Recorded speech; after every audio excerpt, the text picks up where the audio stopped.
Is that good? That's good.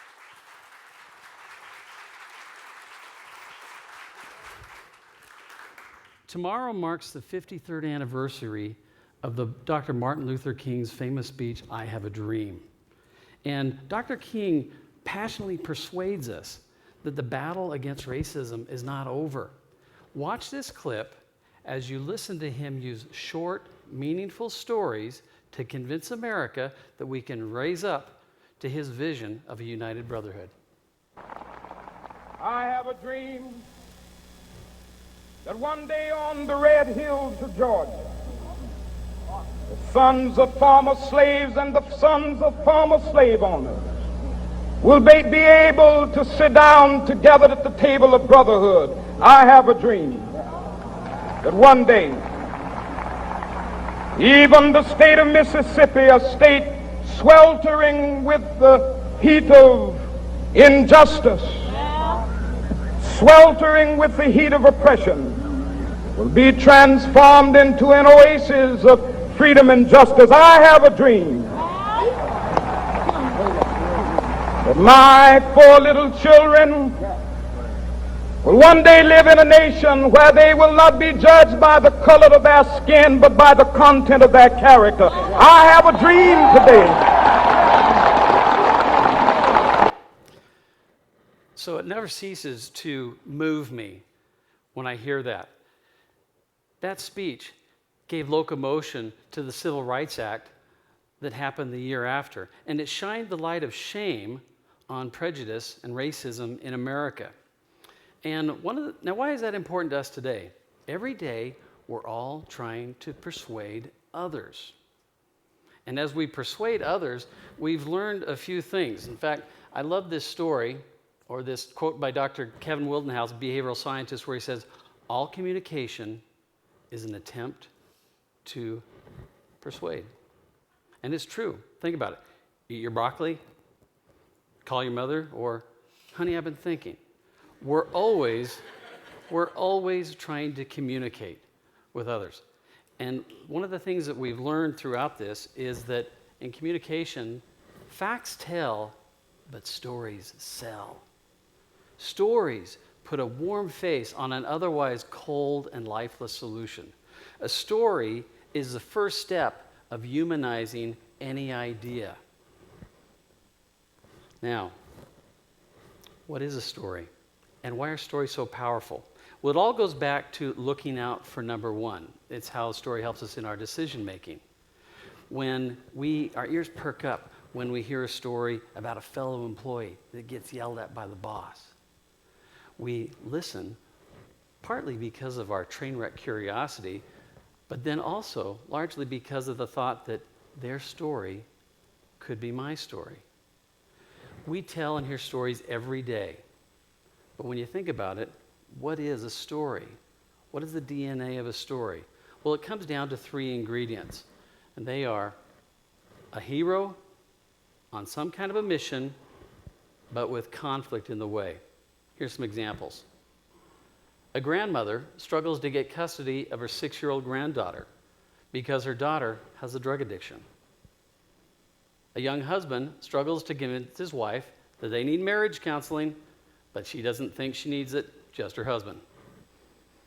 Or a single man struggles to find a nice restaurant for a date with a woman he wants to impress. Now, anything short of these 3, a hero, and a mission, and conflict, is just boring narrative. And why is conflict so important? World-renowned story expert Robert McKee gave it this way. Conflict is to story as sound is to music. Where would Luke Skywalker be without Darth Vader? Where would Harry Potter be without Voldemort? You see, conflict is like a heavy barbell. It can either crush the hero, or the hero can pick it up and exercise it and become strong by it. It all depends on how the hero approaches their conflict. So, these short stories, meaningful stories, are called loglines. And a logline is used by the entertainment industry to mean a short summary of a story. Let's say you're Steven Spielberg and you're looking for the next big story that you want to make a movie out of. You're not going to read all these screenplays. You're going to look at the log lines. And when you see one that you like, you just might open up the screenplay and move on with it. See if you know these log lines. A washed-up boxer gets a chance to fight the world champ, but with the help of his lover, must learn to believe in himself before stepping into the ring. Rocky. Or a Parisian rat teams up with a man with no talent to battle a convention that anyone can cook. How about this one? Transported to a surreal landscape, a young girl kills the first woman she sees and then teams up with 3 complete strangers to do it again. The Wizard of Oz. See, it matters in how you tell the story. And in our everyday persuasions, we typically tell stories about a hero that's either a victim or a victor. And by victim, I mean a hero that's not been able to reach their mission yet because of some conflict in the way. It doesn't mean that the hero is weak or pathetic. But if that victim hero is able to build on the conflict and then overcome it and reach the mission or the denouement, then that hero becomes the victor. There's a purpose for each story. Now, Dr. King used both of these stories. In fact, he used the victim story about 22 times in his I Have a Dream speech, and the victim stories are the Houston, we have a problem story. We can never be satisfied as long as our children are stripped of their selfhood and robbed of their dignity by signs stating for whites only.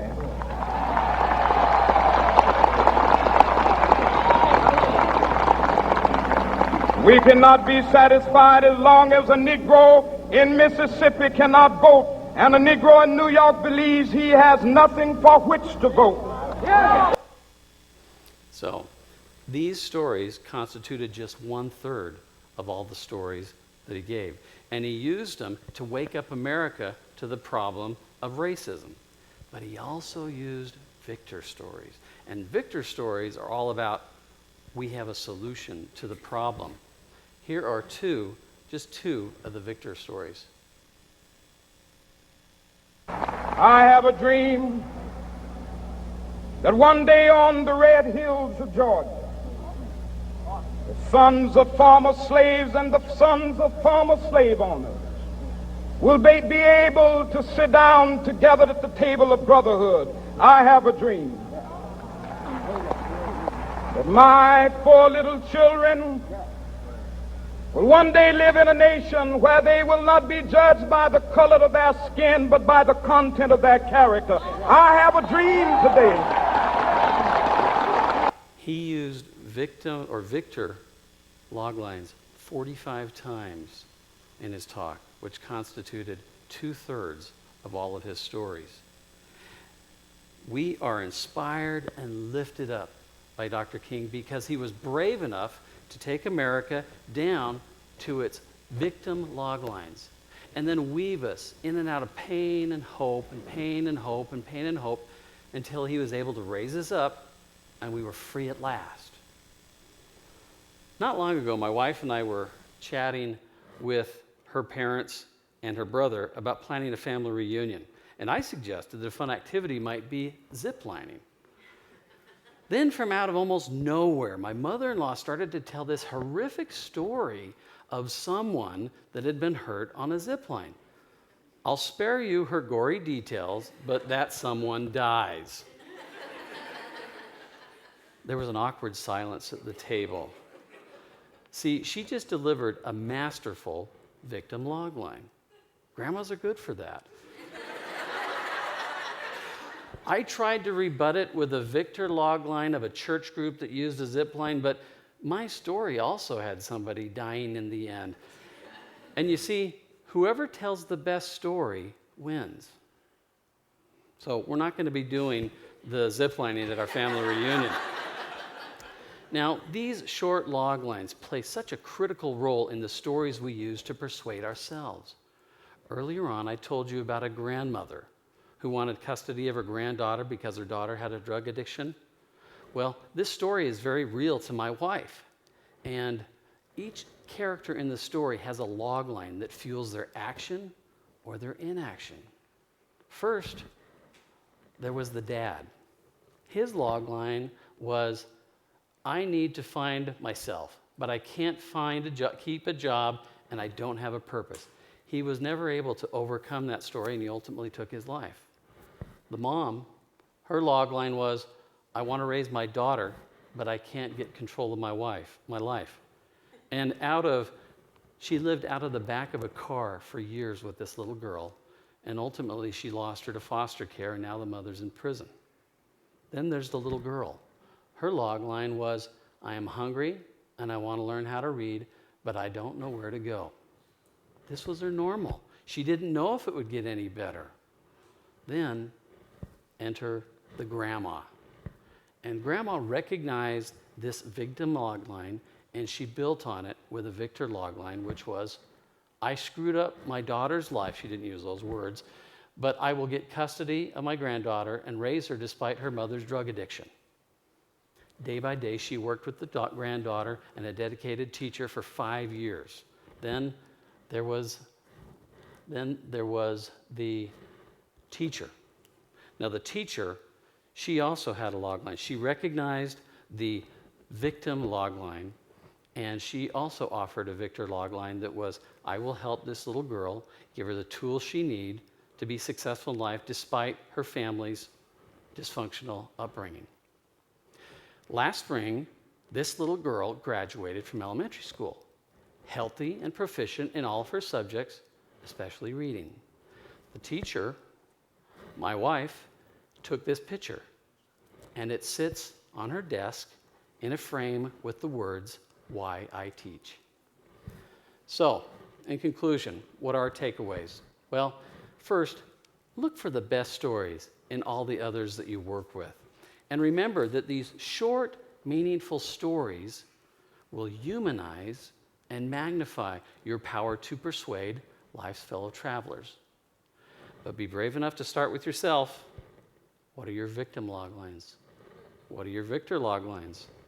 And when you realize that the story of your conflict doesn't define you, but how you respond to that conflict will, then you'll be able to be your best story. Thank you very much.